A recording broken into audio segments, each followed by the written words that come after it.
Welcome to study IQ. मेरा नाम है आदेश सिंह। दोस्तों, आज की कहानी है कलकत्ता की ब्लैक होल त्रासदी की। ये कहानी अंतरिक्ष या ब्रह्मांड में मौजूद किसी रहस्यमयी और अत्यधिक कॉम्प्लेक्स साइंटिफिक फिनोमिनन से जुड़े किसी ब्लैक होल की नहीं, बल्कि इंडियन हिस्ट्री से जुड़े एक बेहद अनफॉर्चुनेट इवेंट की है। अगर कुछ ब्रिटिश हिस्टोरियंस की माने तो ये इवेंट भारत के इतिहास पर एक धब्बे जैसा था। वो क्यों? चलिए देखते हैं। ये तो हम जानते ही हैं कि कैसे अंग्रेजों ने भारत पर लगभग 200 सालों तक राज किया और इस दौरान उन लोगों ने भारतवर्ष के लोगों को बुरी तरह बेहाल किया।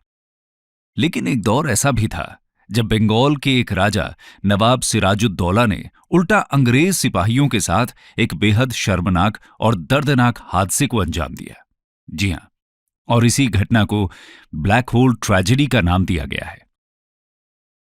कहा जाता है कि इंग्लैंड के स्कूल का हर एक बच्चा भारत से जुड़ी कुछ और बात जानता हो या ना जानता हो, लेकिन ये 3 चीजें जरूर जानता है, जिसमें पहली थी ब्लैक होल ट्रेजेडी, दूसरी थी बैटल ऑफ प्लासी और तीसरी India's first war of independence यानी 1857 की क्रांति। अब इस बात से आप अंदाजा लगा सकते हैं कि ये black hole tragedy England point of view से भारतीय इतिहास का कितना अहम हिस्सा थी। और तो और ये कहा जाता है कि भारत के इतिहास का रुख बदलने वाले बैटल ऑफ प्लासी को जन्म देने वाले इमीडिएट कारणों में ये ब्लैक होल ट्रेजेडी मुख्य रूप से शामिल थी। बैटल ऑफ प्लासी एक ऐसा इवेंट था जिसने आधुनिक भारत का नक्शा पूरी तरह से बदल दिया। इसी बैटल के बाद अंग्रेजों ने भारत पर पूर्ण रूप से अपना आधिपत्य जमाना शुरू किया। खैर, अब आप सोच रहे होंगे कि आखिर क्या थी ये ट्रेजेडी। असल में आखिर क्या कहानी थी इस ब्लैक होल त्रासदी की? इसके पीछे का कारण क्या था? इसको अंजाम देने वाले राजा सिराजुद्दौला ने ऐसा आखिर क्यों किया? ऐसी नौबत आखिर क्यों आ गई? क्या 1756 में वाकई उन्होंने अंग्रेजों को कलकत्ता की एक काल कोठरी में डालकर निर्दयी तरीके से मौत के घाट उतार दिया था? आज के इस वीडियो में हम इन्हीं सब सवालों के जवाब जानने की कोशिश करेंगे। तो चलिए शुरू करते हैं। How fort William came into existence. दोस्तों, ये तो आप जानते ही हैं कि 17वीं सेंचुरी तक भारत की धरती पर यूरोपियन पावर्स का आगमन हो चुका था। उधर यूरोप में 1740s में हुए वॉर ऑफ ऑस्ट्रियन सक्सेशन के बाद ब्रिटिश और फ्रांस के बीच की लड़ाई धरती के हर कोने तक पहुंच चुकी थी। इंडिया भी इसमें कोई एक्सेप्शन नहीं था। यहां पर भी ब्रिटिश और फ्रेंच ईस्ट इंडिया कंपनी के बीच एक फियर्स कॉम्पिटिशन जारी था। इंडियन पॉलिटिक्स की बात करें तो 1707 में औरंगजेब की मृत्यु के बाद मुगल साम्राज्य का पतन होना शुरू हो चुका था। असल शक्ति केवल क्षेत्रीय राजाओं के हाथों में ही रह गई थी। उसी तरह बंगाल तकनीकी रूप से मुगल साम्राज्य का हिस्सा होते हुए भी अब एक आजाद प्रांत के रूप में उभर रहा था। लेकिन बंगाल उस समय भारत का इकोनॉमिक पावर हाउस था। इसकी वजह से सभी यूरोपियन पावर्स बंगाल पर अपना कब्जा जमाना चाहती थीं। इस दौरान अंग्रेजों ने अपना साम्राज्य सुरक्षित करने के लिए बंगाल में जगह जगह मिलिट्री डिफेंस सिस्टम बिल्ड करने शुरू कर दिए। इन्हीं में से एक फोर्ट था फोर्ट विलियम, जो 1690 तक बनकर तैयार हो गया था। फोर्ट विलियम हुगली नदी के तट पर बना एक आर्किटेक्चरल मार्वल था। इसका नाम इंग्लैंड के किंग विलियम III के नाम पर पड़ा। हालांकि ये कलकत्ता के one of the finest monuments में से एक है, लेकिन यही फोर्ट ब्लैक होल ट्रेजेडी और बैटल ऑफ प्लासी जैसे भारतीय इतिहास के कुछ इन्फेमस इवेंट्स की साइट बना। फिर जैसे जैसे वो बंगाल में विस्तृत होते गए, उनकी नीयत में बदलाव आना शुरू हो गया, क्योंकि बंगाल उस समय इंडिया का रिचेस्ट और रिसोर्सफुल स्टेट था। पूरे भारत में होने वाले ट्रेड में अकेले बंगाल का 60% योगदान था। ब्रिटिश ईस्ट इंडिया कंपनी के लोग अपने मकसद को पूरा करने के लिए छोटे छोटे प्रांतों के राजाओं को महंगे तोहफे देकर या फिर पीस ट्रीटीज के थ्रू उनके साथ डील कर लिया करते थे। तो इस तरह इन रूलर्स को भर भर के पैसा मिल जाया करता था और ब्रिटिशर्स को बिना किसी रोक टोक के ये एक्सप्लॉयटेटिव ट्रेड करने की आजादी। तो अब ब्रिटिश ईस्ट इंडिया कंपनी बेहिसाब तरीके से प्रॉफिट जनरेट कर रही थी और इसका सबसे बुरा इफेक्ट पड़ रहा था डोमेस्टिक इंडस्ट्रीज और बिजनेस पर। जमींदार, मर्चेंट्स, लैंडलॉर्ड्स सभी ब्रिटिशर्स की गतिविधियों से नाखुश थे, क्योंकि उन्हीं के राज्य में आकर उन्हीं का सारा प्रॉफिट तो ब्रिटिशर्स लूट कर ले जा रहे थे। इसके अलावा बंगाल की लगभग 20 मिलियन लोगों की वास्ट पॉपुलेशन, जिनको एक स्मॉल मुस्लिम एलीट रूल किया करते थे, वो भी ब्रिटिशर्स से खुश नहीं थे। सिराजुद्दौला's एक्सेशन टू थ्रोन। ऐसे माहौल में 1756 में बंगाल के नवाब अली वर्दी खान की मृत्यु हो जाती है और बंगाल की गद्दी पर 21 साल के एक यंग, स्ट्रांग और डायनामिक रूलर सिराजुद्दौला का आगमन होता है। नवाब सिराजुद्दौला को शुरुआत से ही ब्रिटिशर्स के कारनामों के ऊपर शक होने लगा था। उन्हें लगता था कि अंग्रेज उनको मिले हुए अधिकारों का दुरुपयोग कर रहे हैं। इसी के चलते उन्होंने अंग्रेजों से सवाल जवाब करना शुरू किया। हालांकि अंग्रेजों का कहना था कि वो तो केवल अपनी कंपनीज की सुरक्षा के लिए इन किलों का निर्माण कर रहे हैं, लेकिन नवाब सिराजुद्दौला ये जान चुके थे कि ब्रिटिशर्स का मकसद केवल ट्रेड और उससे मिलने वाला प्रॉफिट ही नहीं है, बल्कि वो धीरे धीरे इन फोर्ट्स में अपना एडमिनिस्ट्रेटिव सिस्टम स्थापित कर रहे थे। तो सिराजुद्दौला इनसे बहुत नाराज थे। इसके दो कारण थे।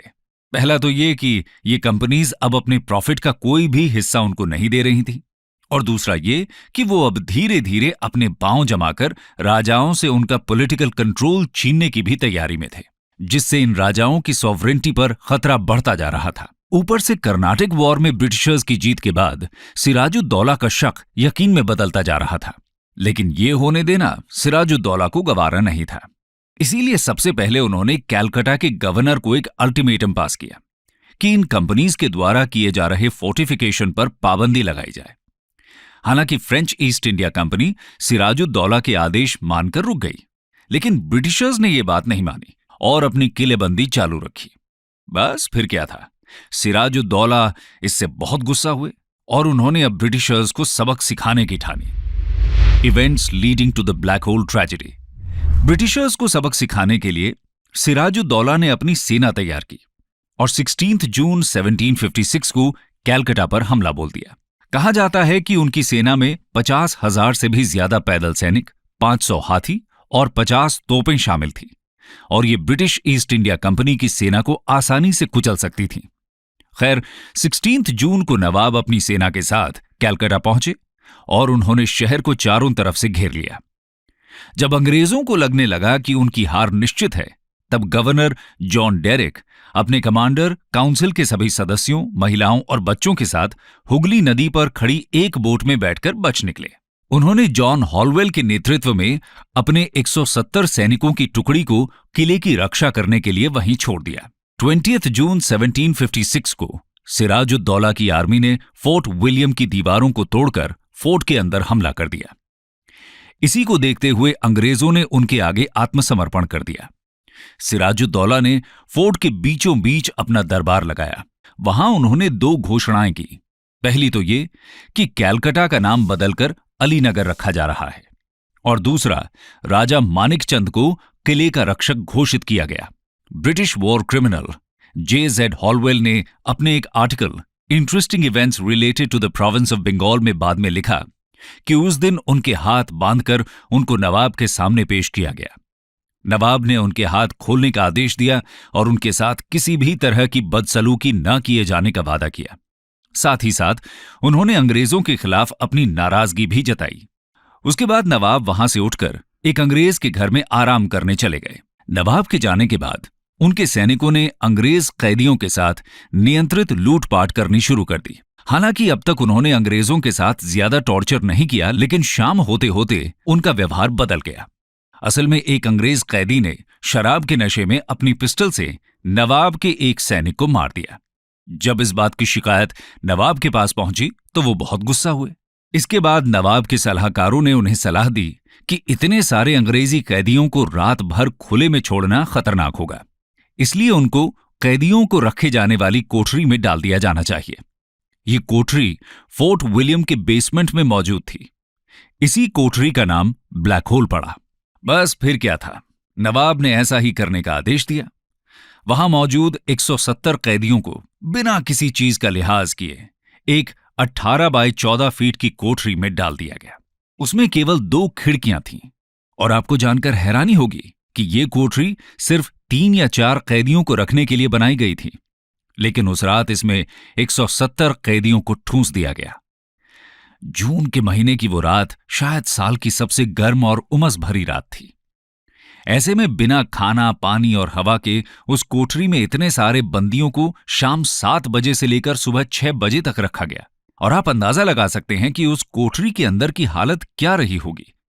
कुछ हिस्टोरियंस बताते हैं कि जिन सैनिकों को इन कैदियों की निगरानी के लिए छोड़ा गया था, उनमें से किसी की हिम्मत भी नहीं हुई कि वो सो रहे नवाब को जाकर उठाएं और उनका हाल सुना पाएं। जब अगली सुबह सिराजुद्दौला को इस बारे में पता चला, तब उन्होंने उस कोठरी को खोलने का आदेश दिया। बताया जाता है कि जब उस ब्लैक होल का दरवाजा खोला गया, तब 170 कैदियों में से सिर्फ 23 कैदी ही बहुत बुरी हालत में जिंदा वापस आए। बाकी सभी कैदियों ने गर्मी में दम घुटने की वजह से अपना दम वहीं तोड़ दिया। जिस J.Z. हॉलवेल का कुछ देर पहले हमने जिक्र किया था, वो भी इस ब्लैक होल से बचकर वापस आने वाले 23 कैदियों में से एक थे। इसके बाद सभी मरे हुए कैदियों को वहीं पास में बिना किसी रस्म रिवाज के एक साथ दफना दिया गया और इसी इंसिडेंट को इतिहास में ब्लैक होल ट्रेजेडी के नाम से जाना गया। रियलिटी और मिथ। दोस्तों, यहां एक बात गौर करने वाली यह है कि इस पूरी ट्रेजेडी का हॉलवेल द्वारा दिया गया विवरण कई हिस्टोरियंस नकार चुके हैं। उनका मानना है कि असल में इन कैदियों की संख्या बहुत कम थी और मरने वाले कैदियों की संख्या तो उससे भी ज्यादा कम। कुछ हिस्टोरियंस कहते हैं कि हॉलवेल के विवरण में जिन लोगों को मरा हुआ दिखाया गया, वो असल में उस दिन नहीं मारे गए थे, बल्कि वो इस इवेंट के आगे पीछे हुई लड़ाइयों में मारे गए थे। तो हॉलवेल के अकाउंट्स में मरने वालों का विवरण पूरी तरह सच नहीं था, बल्कि बहुत बढ़ा चढ़ाकर बताया गया था। उस तरह एक और हिस्टोरियन विंसेंट ए स्मिथ ने अपनी किताब Oxford history of India from earlier times to the end of 1911 में लिखा है कि यह घटना हुई जरूर थी, लेकिन असल में इसके जिम्मेदार पूर्ण रूप से सिराजुद्दौला नहीं थे, बल्कि इन कैदियों पर नजर रखने का जिम्मा उन्होंने अपने सैनिकों पर छोड़ दिया था। उनको इस तरह ब्लैक होल में ठूस कर मारने का आदेश उन्होंने अपने मुंह से नहीं दिया था, लेकिन मौजूदा हिस्टोरिकल रिकॉर्ड्स के मुताबिक ये बात भी सच है कि इस घटना के बाद उन्होंने अपने किसी भी सैनिक को इस जुर्म के लिए ना तो कोई सजा दी और ना ही कभी कोई दुख प्रकट किया। इसके अलावा कई हिस्टोरियंस ये तक भी कहते हैं कि ये पूरा का पूरा इवेंट एक मिथ के अलावा और कुछ नहीं था। जी हां, वो कहते हैं कि ये अफवाह अंग्रेजों के द्वारा ही उड़ाई गई थी, जिससे कि उनको बंगाल पर हमला करने का बहाना मिल जाए, क्योंकि जैसे ही इस इंसिडेंट की खबर ईस्ट इंडिया कंपनी के हेडक्वार्टर्स इंग्लैंड तक पहुंची, वैसे ही वो लोग आग बबूला हो गए। कहा जाता है कि इसके बाद हर अंग्रेज के सीने में बदले की भावना भड़क रही थी। वो सिराजुद्दौला से इस हत्याकांड का बदला लेना चाहते थे।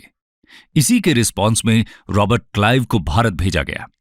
रॉबर्ट क्लाइव ने जनवरी 1757 में वापस कैलकाटा को अपने कब्जे में ले लिया। इतना ही नहीं, उन्होंने आगे बढ़कर सिराजुद्दौला के खिलाफ जंग छेड़ दी। इसी लड़ाई को बैटल ऑफ प्लासी के नाम से जाना जाता है। और ये तो हम जानते ही हैं कैसे इस लड़ाई में अंग्रेजों ने कूटनीतिक षड्यंत्र रचा और सिराजुद्दौला की आर्मी के कमांडर को लालच देकर अपने गुट में शामिल कर लिया। और ये बगावत देखने के बाद सिराजुद्दौला बैटलफील्ड छोड़कर मुर्शिदाबाद भाग गए, जहां उनको मार दिया गया। तो सच भले ही जो भी हो, लेकिन एक बात तो तय है कि इसी ब्लैक होल इंसिडेंट का सहारा लेते हुए अंग्रेजों ने भारत में अपने साम्राज्य के विस्तारवाद को जायज ठहराया और यही इंसिडेंट बैटल ऑफ प्लासी का एक ट्रिगर पॉइंट बना, जिसने भारत में ब्रिटिश साम्राज्य की नींव रखी। और इसी के बाद ब्रिटिशर्स ने अगले 200 साल तक भारत पर पूर्ण रूप से राज किया। आई होप आपको हमारी ये कोशिश अच्छी लगी और अपनी राय, सजेशंस प्लीज नीचे कमेंट सेक्शन में जरूर दीजिए।